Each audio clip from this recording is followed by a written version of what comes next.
104.7 IFM. Report!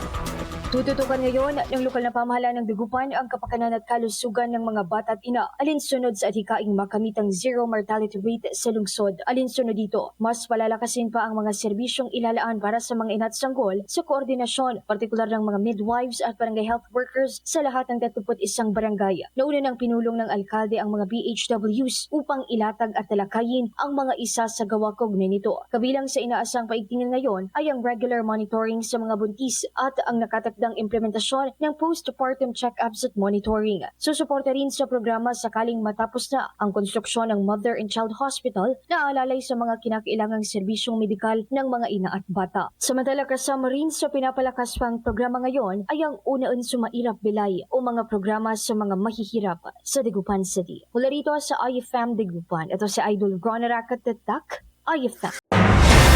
IFM News. IFM News.